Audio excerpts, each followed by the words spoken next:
Thank you for letting me come here to the Los Angeles .NET Users Group. I'm actually based in the San Francisco Bay Area, San Ramon, to be more specifically.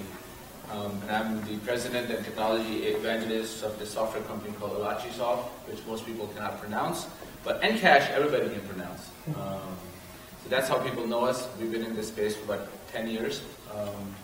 And I'm a techie. Even though I'm one of the founders of the company, but I like to do talks, I like to do articles and stuff like that. Today's talk is going to end at 8 o'clock, and then we're going to do a draw. If you guys have not already done so, please drop your business cards in that jar, or if you don't have business cards, write your name in that jar, and maybe you will win this virtual reality glasses. Cool stuff. Okay. So today's topic is how to scale .NET applications with distributed caching. I'm just going to get started.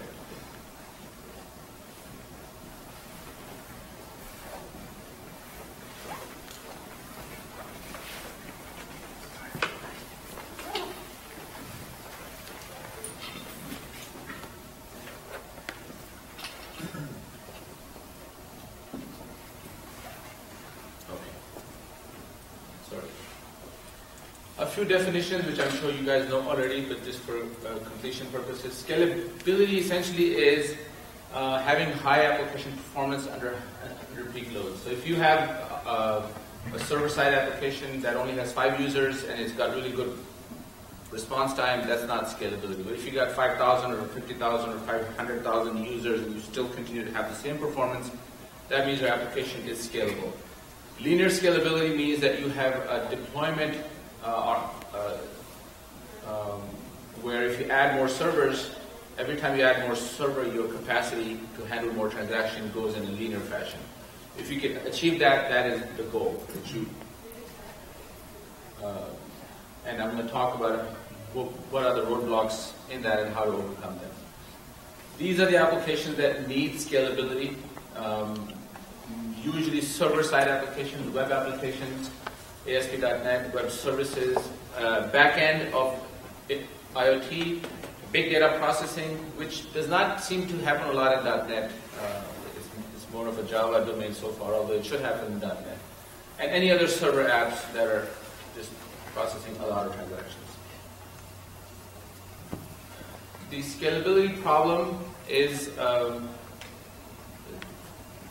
there's a problem which is that although the application tier scales linearly, the data storage becomes a bottleneck. So it doesn't really matter how many servers you add to the application tier, because that's not where the problem is. The problem is your data storage. And the data storage means your relational databases or your mainframe and other legacy database. And NoSQL, although it's a great technology, is often not the answer. And the reason it is not the answer is because you are not able to move to it for a lot of technical and non-technical reasons. Your company, your business depends on your relational databases, whether that is SQL Server, Oracle, or DB2, and you just don't have the luxury to move all that data into a NoSQL database. So you have to live with relational databases. So the problem remains. And this is where, if you want to solve that problem, you use the in-memory distributed cache. NCache is an open source in-memory distributed cache. Today's talk is not about NCache, it's about caching. And the nice thing about caching is that it allows you to continue to work with your relational databases and your legacy mainframe and not have to face the bottlenecks, which is really great, because why move away from something if so much depends on it. I'm moving slightly faster, so if you guys have any questions, please stop me, and I'm going to take a pause and ask questions also, but I'm just going to move. So in a typical deployment, here's how a distributed cache is deployed. Your application tier is here. You can add more servers as you have more and more transactions. There's usually a load balancer up here, that handles all the transaction, all the requests and distributes them evenly to all the servers. And there's your data storage tier, and you put a caching tier in between. And the caching tier is usually a cluster. In case of NCache, it is a cluster. Although other products like Redis also create a cluster. AppFabric also created a cluster. A cluster usually means that the resources of multiple servers are pooled together. The memory and the CPU, the network card, into one logical resource. So the more servers you add, the more capacity you gain. And these are low-cost servers. These are typical standard web server type of configuration. And they do data replication and a bunch of other things that I'll talk about. And the whole idea is that you want to reduce that traffic to the database. So if you really make good use of caching, you'll end up going to the cache about 80% of the time. And 20% of the time is when you go to the database. And the reason is because all the updates have to be made to the database. The database is still your master data source. And some of the reads have to be made to the database because the cache is only a subset of the entire database. You cannot have the entire database kept in the cache. Otherwise, it wouldn't be a cache, it would be the whole database. That's the nature of this. And this is how it is typically deployed when you have a scalable application.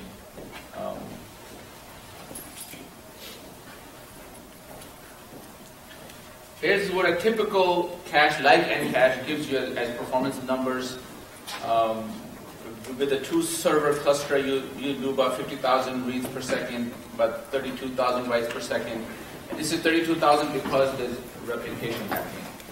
So there's extra. So as you can see, it's a fairly linear line. Of course, the updates are not as fast as the reads, but that's because of the replication. But it's still a fairly linear line. If you can achieve this type of performance from your caching, one thing's for sure, that your application will never have bottlenecks. You can keep growing. And the nice, or the scary thing about not having scalability is that you need scalability when your business is really doing well. Whatever business you're in, you're an online business, and you've got a lot of customers coming to your website, and if you don't have this infrastructure, and this is becoming a bottleneck, guess what happens? Your application slows down, even crashes. And even though you have such a elaborate application tier here, it's going to crash because of this. And when that crashes, it is crashing when your business needs it most. And there's a lot of economic or business activity being conducted through that application. So that's why scalability is very, very important. And it's become a very popular buzzword because there's so much that is now being pushed to the servers. The web applications, the web services, especially the web services being used from even a lot of different types of clients. So far, I think you probably knew most of this, so that was kind of an introduction. So let's say if you want to use a distributed cache, what do you use it for? How do you achieve this scalability? I mean, so far it was nice to just say, we've got a database and we've got all this. But as a programmer, as a developer, as an architect, what do you plan on using this cache for? What are the things that really, where the cache is useful? Number one, application data caching. And that's what I was talking about. The data that is coming from the database is being cached. And the reason you cache it is so that you don't have to go to the database as much. The main thing to keep in mind is that in case of application data caching, the data exists in 2 places, in the cache and the database. So the nature of the beast is that there are 2 copies of the data. So what's the most important thing to consider when there are 2 copies of data? Can anybody? So the consistency. You want to make sure that the cache is consistent. And I'll talk about that in terms of how you want to achieve that. Second, if you have a web application, especially ASP.NET, then there are different things from within ASP.NET that should be stored in the cache. These sessions being a very, very big one, because the session storage options that Microsoft gives you out of the box or gave you in the past, they just don't scale. View state is if you don't have an MVC framework, which most people still don't, although the new applications are using the MVC framework, but there's a lot of existing applications.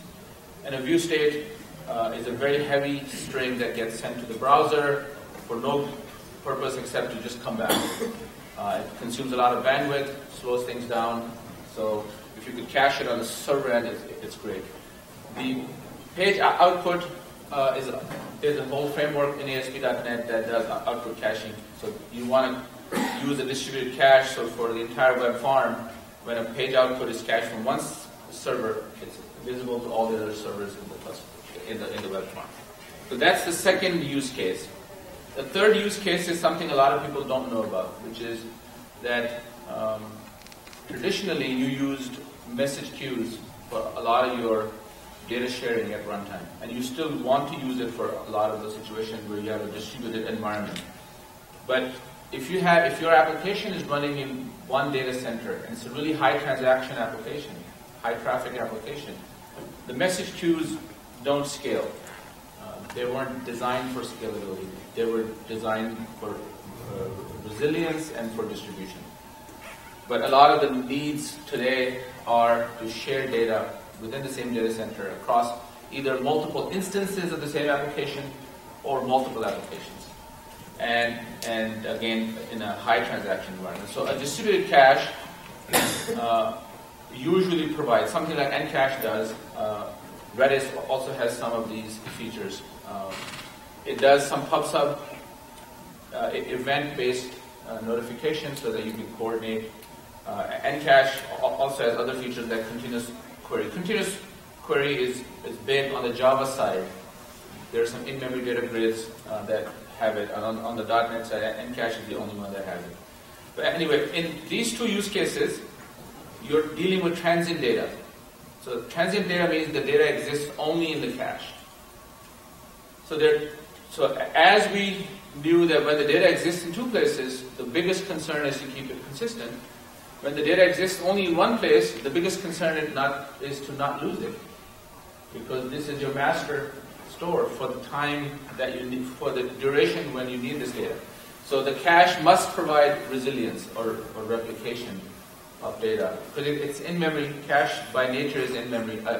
A disk-based cache is sort of an oxymoron, you know. Disk and cache, we just don't go together. It's memory and cache. So, and memory is volatile. If the server goes down, what happens to that data? That's why, in these two cases, it's really important that your data is replicated. And how that is done is something I'll talk about. Any questions so far?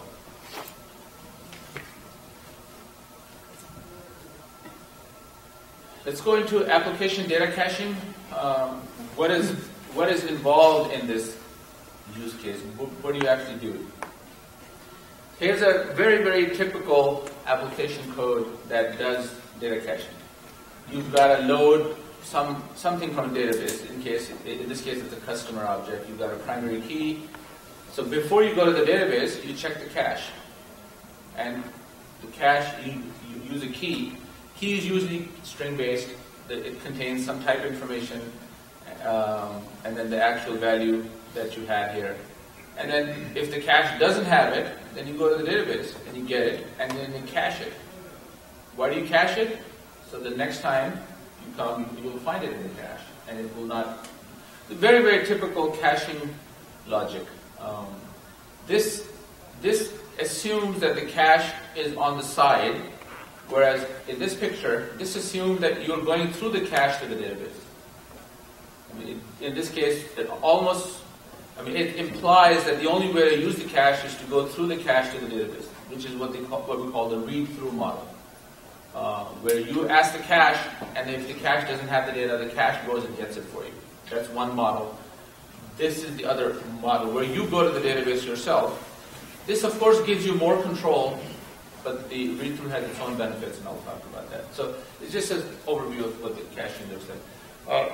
A typical cache, like if you use the ASP.NET Cache object, this is NCache API, but it looks almost identical to the ASP.NET Cache object.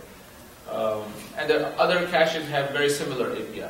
So you've got a cache.get, cache.contains, add, insert, remove, and there's a key, and then you get the object, you typecast it to whatever your actual object is. Very simple to use. You connect to the cache. Most of the time caches are named. You can have multiple caches in the same infrastructure, so you want to name them. It's like a database is named, so cache is also named. And then you have a cache handle. The application stays connected to the cache, and then uses the cache handle to go and do all the operations. At the end of the application, you disconnect with the cache. So unlike HTTP, where for every request you open a new connection, with a cache you don't open a new connection. The connection stays open throughout the application usage of the cache.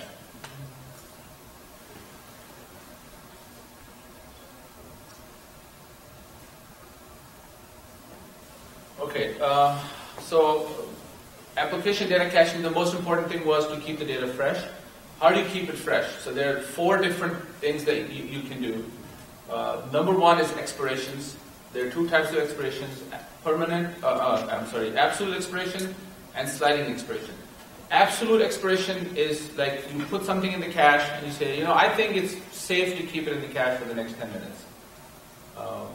And how do you know that? You make a guess based on the nature of the data. So different types of data will have different expirations. If the data is more reference data, if it's the lookup tables and a lot of, then the expiration is going to be fairly long.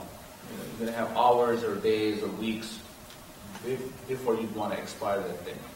If the data is transactional means it's runtime data, your customers, accounts, activities, then it's probably safe only as long as maybe for a few minutes. So you make a guess for every type of data and how long it should stay in the cache. At the end of that, you say, I really need to remove it from the cache or reload a new copy of it so that it's correct. The absolute expiration is for permanent data. Sliding expiration is for transient data. And the reason it is, the transient data is once you're done using it, and instead of you removing it yourself, the cache just removes it after some inactivity. So expirations are the most common way to keep data fresh, although they're not very accurate. So it's a guesswork. That's why there's another feature that some of the, like NCache has it, that's a cache provides you, which is that you want to synchronize the cache. So you want the cache to monitor the database. So if you've got a certain data in the cache, you associate this with certain data set in the database. And the cache should monitor this in the database so that if another application or if another user or anybody modified that data, the cache will be notified by the database. And there are 2 ways that the cache can be notified. One is through the database notifications, like the SQL dependency or the Oracle dependency, which is part of .NET. That's nothing that any specific cache provides. That's a database feature, really. Or a cache like NCache would have a poll-in mechanism where it will poll the database in case you don't have this capability. So either way, the cache is notified. What does the cache do? When it is notified, it removes the data from the cache. That's the safest way to make sure cache is consistent. Just remove it from the cache. Why? Because when you come back here, if the cache doesn't have it, what do? You go and load it from the database. But in some cases, you don't want to remove this from the cache, and I'll talk about that. So you can combine this with read-through, and just say instead of removing it, just reload it, because I'm going to reload it anyway. So might as well have the cache reloaded for me. So either way, the cache synchronizes itself from the database. So there are 3 possibilities. The third is a CLR stored procedure, which is, if you do the SQL dependency is a data structure that's created in SQL Server. It's a SQL Server feature. So every time you do you create a SQL dependency, you specify a SQL statement, which is one or more rows in a table, or even a join of tables, and then the SQL server creates some sort of a data structure that needs to now monitor. So every time there's updates to the database, it needs to go against all these SQL dependencies. What if you had a million items in the cache? Can you create a million SQL dependencies?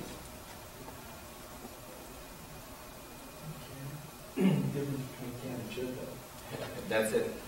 I mean, the database is going to choke. If you create a million SQL dependencies, the database is just not going to be able to perform. Why? Because for every update, it has to go through all those SQL dependencies to see if that data set has been updated, and if it has, it needs to notify the clients. So that's a lot of work, right? So this has its value, but it also has its limitations. So in some cases, it's good to do polling, because in polling, you can, in one call, you can check thousands of records in one call. But even better than polling in some cases is to have a CLR procedure, which is to basically have a procedure be called by a trigger. So when data is changed in the table, the procedure is called, the procedure goes and makes a cache call. Because the cache is a .NET cache, so it supports a .NET client. A CLR procedure is a .NET code, so it makes a .NET call. It does cache, it does make one of these calls, cache.insert, cache.add, or cache.remove. The only thing is that you don't want to make these synchronous calls, because this is being called from within a trigger call, which is being called from within a database transaction. So if you made standard cache calls, your database will probably start to time out. The transactions would start to fail and roll back and stuff like that. So that's why it's better to have an async call within. So whatever call you make to the cache, just do an async call. Any questions so far? Either you guys know this stuff already, or I'm really making everybody sleep.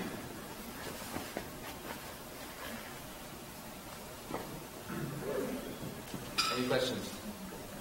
So, you guys know this stuff already? Yes. Everybody? Could you go back to your read-through diagram? Might be out of order, but when you have the cache servers in the middle there, what data are you caching there versus what data are you caching at the rest of the level, and what should that mix be? Good question. So you do determine whatever data you want to cache based on, as I said, it's reference data and transactional data. The goal is that you want to cache almost all of your data. All the data that you're touching, you want to cache, even if you cache it for 1 minute. Because within that 1 minute, you might read it 10 times. So why go back to the database? So a good example is within a user session, you're clicking through different pages, and you're showing the same data, or you're reading the same data over and over again for different purposes. So if that data were cached, then you would be able to speed up the whole thing. If you didn't cache the data separately, you would put it in the session object, right? But in the session object, then two users cannot access the same data, because the session object is specific to each user. So I guess I'm wondering for what's the difference between caching at the web server level versus caching in dedicated cache servers? Just to share data amongst all the servers? Are there benefits to putting it in both places? There are benefits to putting it in both places. Basically, this becomes your master cache, and this becomes what we call the client cache. Some people call it near cache. So that's a read-through cache to this cache. So it's this cache is a subset of this cache based on the usage pattern of each client or each application instance. So whatever you're fetching gets put in the client cache. So that this cache is within the application process. And because it's within the application process, it's not even kept in a serialized form. It's kept in an object form on your heap, so it's super fast, right? And this is all, it's supposed to be all transparent because you're just dealing with this cache. So whatever you do a cache.get, there, whenever you do a cache.get, this cache.get either gets it from the client cache, or if the client cache doesn't have it, it puts it in the client cache so the next time you'll have it. So the goal is to, first of all, use the to use the cache in both places. But this becomes your main cache. By having a separate caching tier, your storage capacity is much, much bigger than having it within each. If the entire cache was kept here, then you've got, first of all, multiple copies of the same cache, which is not needed, because you might have a web farm of 20 servers or 30 servers. And within each web server, you might have multiple worker processes. So if let's say 20 multiplied by 4 is 80 instances of the entire cache, it's just not practical. It's an overkill. But if you kept this cache, let's say you had you had 5 servers here, 16 gig each. I'm just saying hypothetically, and about half of this was used for replication, half of it was for the actual data. So what's going to happen is you've got 5 times 8 is 40 gig of storage. That is common to all of these instances. So, but of course, there's a cost associated because you're making a network trip. And it's pretty fast. It's much faster than going to the database because it's a key value pair. It's all in memory. But then on top of this, when you put the client cache here, so each client cache will probably be about half a gig, maybe 1 gig, based on whatever. And so half a gig is memory that you can afford to keep in 4 worker processes. But then that client cache has to stay connected and synchronized with this cache, otherwise you have the same problem of consistency. Because any cache that does not provide consistency is not a useful cache. Good question. Any other questions? So follow up to that. Is it your thought then, based on his question, that you would want to store the web server where the cost of making the call, the network hop, is degrading performance too much? Actually, so there are 2 goals that you're trying to achieve. One is performance, second is scalability. Yep. So databases are pretty fast these days. I've never heard anybody complain that with 10 users, my database was just choking and it was just too slow. Unless you just did some very poor programming and you did a lot of database trips, right? But so databases are pretty fast. So performance is not the driver in using the cache, although you gain performance. The driver is scalability. It's the choking that you want to avoid. And the performance is sort of a side benefit that you're getting. And especially with the client cache, you do get a huge performance boost because it becomes in memory within your process. But the client cache itself is not the answer, because you need to have a shared cache across multiple instances, or that cache cannot stay consistent. I mean, ASP.NET Cache object has existed for so long, but you can't use it in a multi-process or multi-server environment without going through some sort of a glue work to connect. So in your code sample, when you show the read-through pattern, if you then start thinking about the application cache, you just add extra lines wherever you read the cache? Or? Actually, in case of NCache, and again, NCache is open source, so I'm not trying to sell you guys a commercial thing here.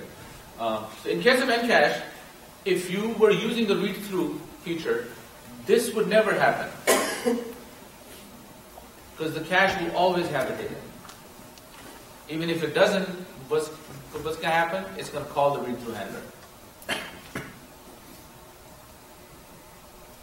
Do you do a CLR store proc with Oracle?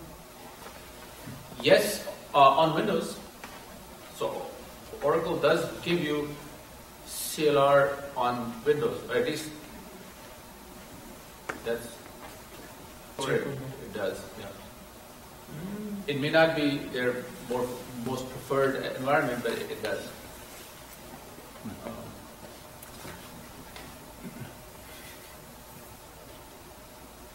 I wish. Another aspect is once you put data in the cache, you want to be able to fetch it more than just keys, because just like a database, if you had to do all programming based on primary key values, imagine how much pain it would be. So as you cache more and more data, it becomes really important to be able to search. So you want the cache to be able to search, either link or SQL type of search. And there's also the cache being a separate process. If you can do a bulk upward, like a bulk get, so in one trip you can get thousands of items back instead of making thousands of trips to the cache. So that's how you kind of optimize the performance. There's also grouping is something that you want to do, so that you can logically group data and say, because not always, you don't always have the luxury to be able to search. That depends on if the data is textual or if it's objects. But in case of grouping, it doesn't matter what the data is. You do the grouping yourself, and then you can fetch it back and fetch or update or whatever, operate on an entire group of data. Makes life a lot easier than just having to keep track of individual keys all the time.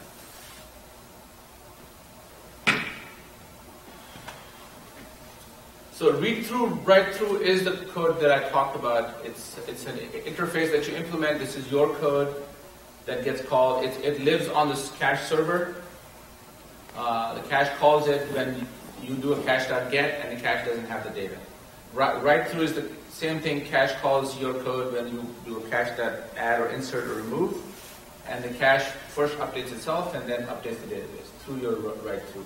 And the write-through has a write behind, which is like an asynchronous queue-based update, in case you don't want to wait for the database to be updated. And when you combine read-through with expirations, then you can, or database synchronization, then you can automatically reload. That's what I was talking about. The benefit of read-through is that you can kind of put your database code in a central place and simplify a lot of the applications who just need to make that cache.get type of call, which are very simple, instead of doing ADO.NET programming, which gets moved to the caching tier. So it has its own benefits, and you should definitely consider using it. Runtime data sharing is a situation where it's all about events. This entire caching tier becomes an event bus. All the clients connected to it use it to talk to each other through events. And so there's a key-based events. Almost every cache gives you key-based events. You can say, on this key, if this key is ever updated or removed, please notify me. And then you provide a callback, and the callback gets called via the cache when that happens. Then there's some, in case of NCache, you have cache level events. The custom events is the pub sub that NCache does, and also Redis does. Continuous query is like SQL dependency, but it's the cache level SQL dependency. So the cache monitors this data set, just like database monitors the data set. Except cache is distributed, so it's much more scalable. So what is the mechanism monitoring? How the database can monitor it? So the database doesn't monitor, the cache monitors the database. Cache monitor. Yeah. Through SQL dependency. And then the application can monitor the cache through continuous query. So if you use the continuous query, let's say you are an application and you're saying, notify me whenever this data set, select customers where customer.city equals MA. So if any customer with this criteria is either added, updated, or removed in the cache, anywhere in the cache, notify me. So that is a continuous query. It makes sense to create like event-driven monitoring. So- I mean, updating based on the events on both sides, on the client side, right, on the server side. Yeah, so I mean, if you as an application want to monitor whether certain data has changed in the cache, how would you look at it? You either would specify the keys, but you don't need to know the keys always. Let's say you're looking for, and even if a new customer is added with that criteria, you want to notify it. So you don't know the keys. You just know that city equals LA. That's the only thing that you know. And the fact it's a customer object. Those are the two things that you know. And based on that, you create a criteria, and the cache will notify you through events. So this becomes a really powerful mechanism for monitoring what's going on in the cache. The whole idea of this is that, there are a lot of applications today that need to coordinate activity with each other, with multiple instances or with multiple applications. So event-driven coordination is a very powerful mechanism. So will you provide later on an explanation of the write-through and read-through mechanisms? So, for example, let me just give you. How does it work? Yeah. Let me just check. Yeah. So let me just. How do you use it? Yes.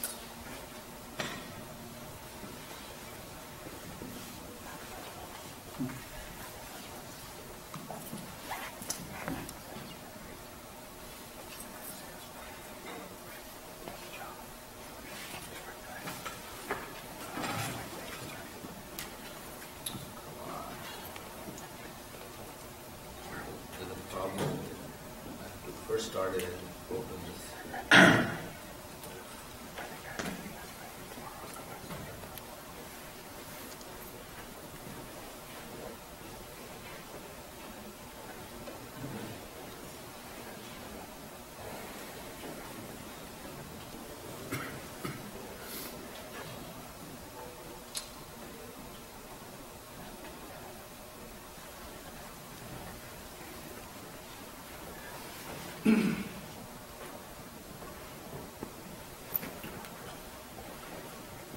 So here's an example of a read-through, write-through.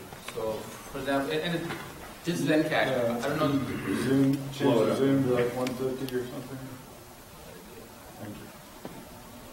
So, for example, you've got a write-through handler. So this is the interface that you implement. It has three methods. There's an init method that gets called at the beginning when you start the cache. There's a dispose method that calls when you stop the cache. And there's a write to data source method that gets called whenever you do a cache.insert or an update or remove. And it tells you what the operation is.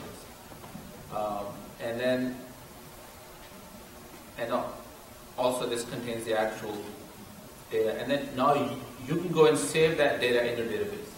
So this is your code that is going to the database and saving it. And there's also an overload which can do multiple. Same way when you do the read-through.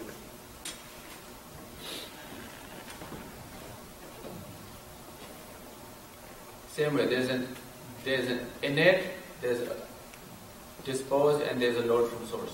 So it gives you a key, and then you provided the actual cache item. And then you can specify, so once you've loaded the object from your data source, then you can also specify other things like expirations and and you pass this back to the cache. So this code. Can you show what the load customer output type is? Just like mouse over. No, the load customer. I was just changing an object. What kind of object is that? Is that just it could be any .NET object. Entity framework? Yes, of course. No, I mean, what's the different case? You can actually use any mechanism to go to the database. This could be a call that makes it could be an entity framework call to go and get your customer object, and then it could be your customer entity that you've now cached. The only requirement is that this has to be serializable. Okay. Because it needs to cross So process. you're reading right, entire objects in this particular case, right? So basically, if your cache object is defined as a custom, you can't just update the customer's address or the customer's last name. You have to serialize and push the entire object. Exactly. So, okay. Because the entire customer object is being kept in a different process in a serialized form. Yeah. So you don't have that granularity of updating just, just a single property of that customer. No. So you have, because the cache doesn't really know what happened, right? Because the customer object is something that your application sent to the cache, and your application has updated whatever it needs to, and then it gave the entire object to the cache. So the cache will go and first put it in the cache and then also in the database if you want to do the write through. Okay.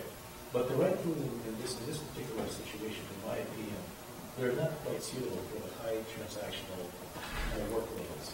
So you more or less want to put that stuff in the cache that are less frequently updated.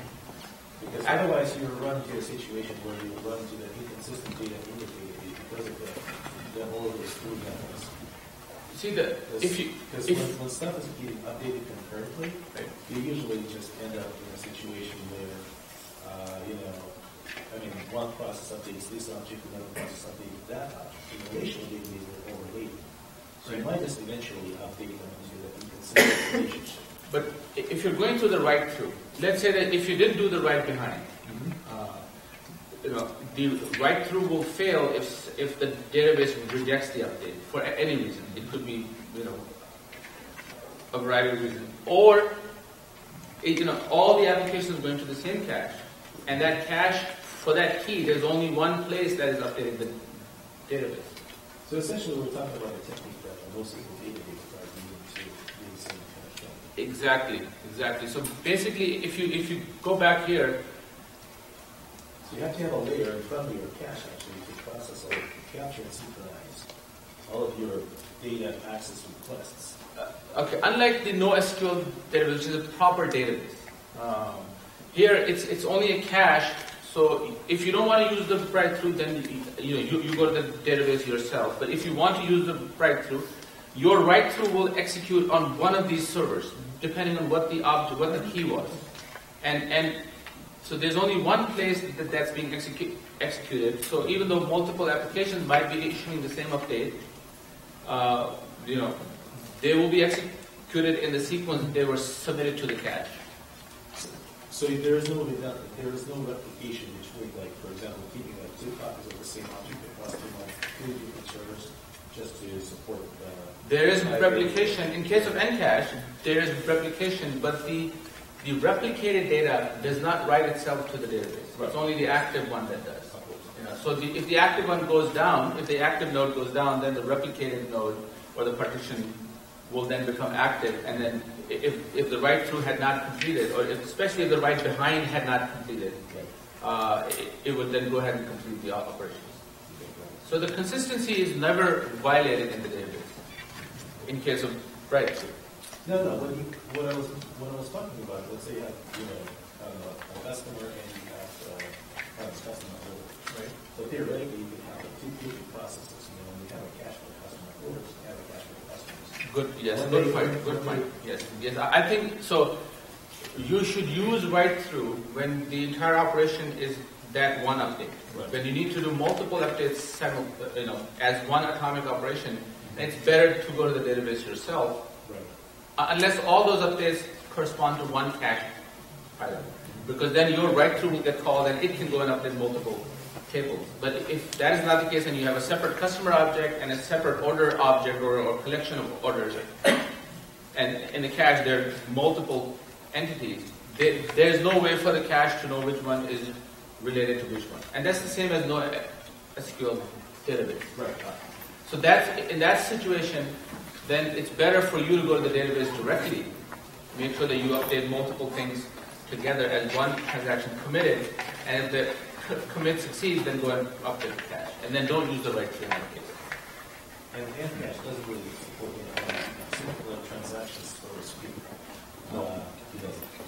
And again, the reason NCache doesn't is, we made a conscious choice not to, because distributed transactions are costly,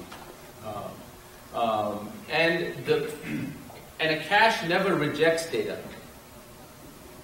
So the updates will fail only when something bad happens, whereas a database will reject data on just the nature of the data itself.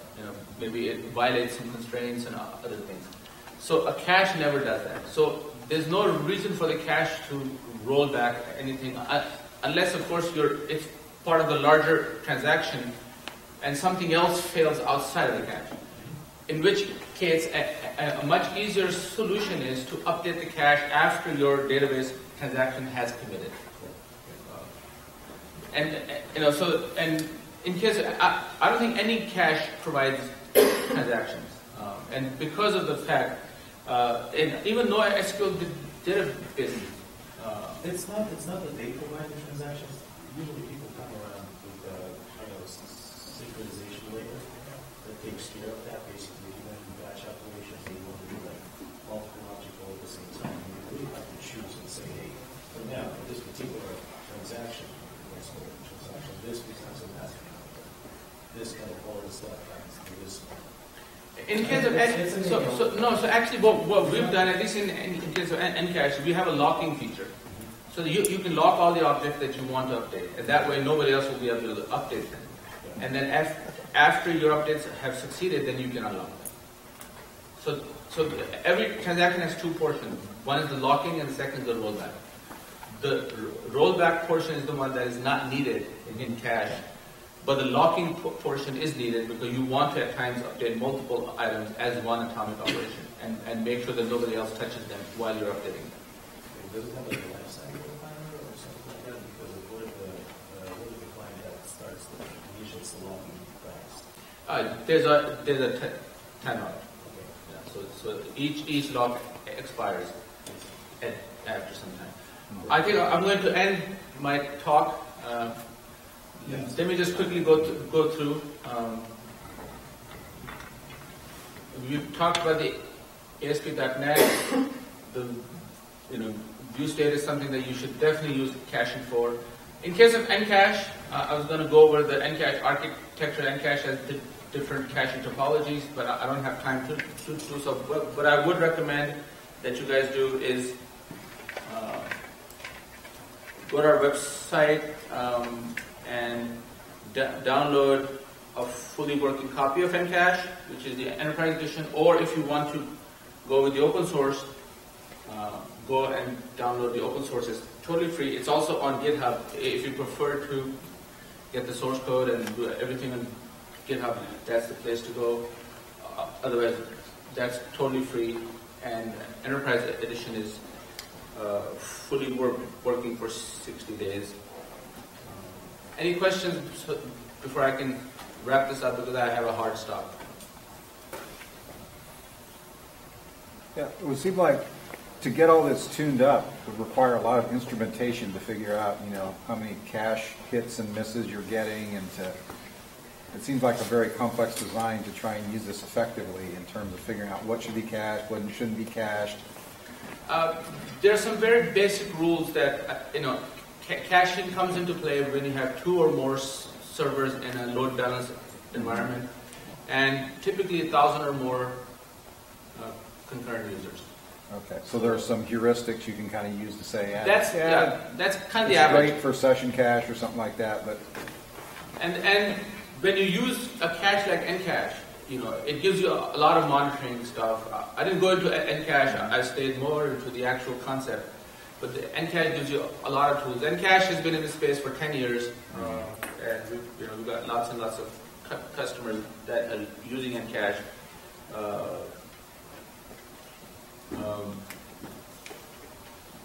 But no, it doesn't. Actually, you just need to. If you don't use caching, there's no alternative. I mean, you either need to move to NoSQL database, and then you won't have a bottleneck, but then you have to move all the data to it. Or you need to use caching. Because performance is that's not the issue, it's the scalability. and the databases just cannot scale. It just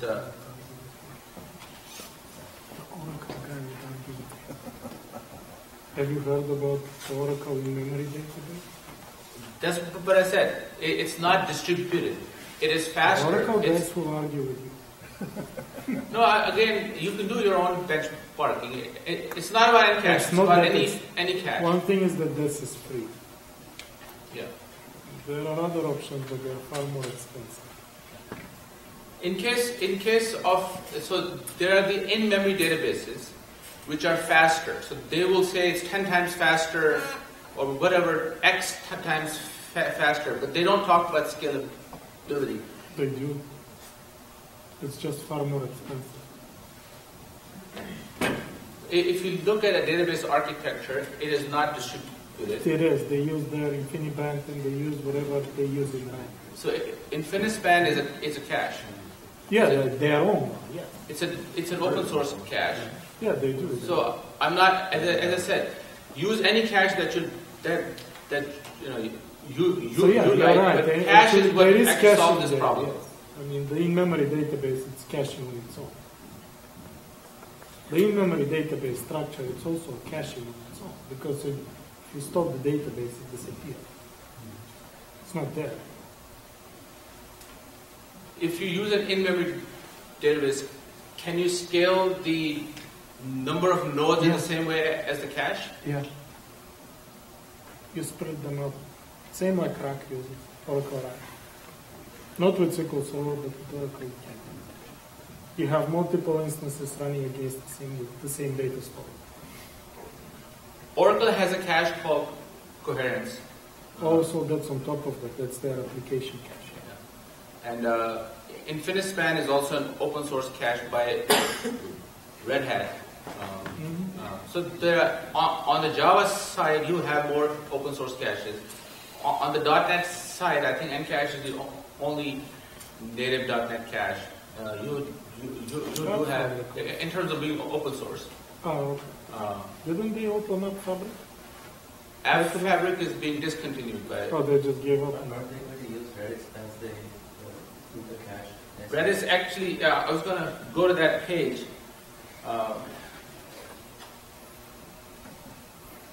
So there's a page. Redis is a great cache. It's not .NET. It has a .NET API.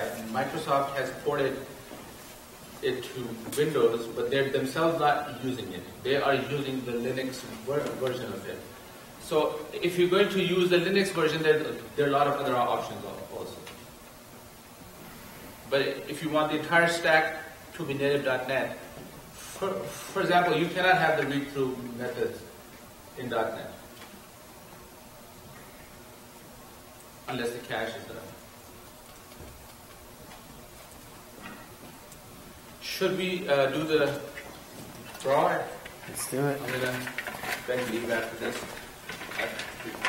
Good luck. All right, raffle for the headset.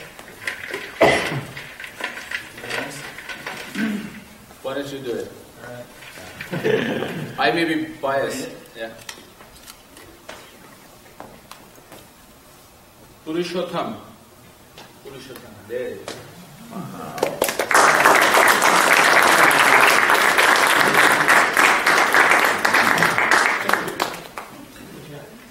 Thank you, everybody. I wish I had more time. This is actually an hour and 15-minute type of a talk, but I have to catch a flight at 10 from LAX. You might be late. Oh, you've already missed it. Yes. Yeah, you're late.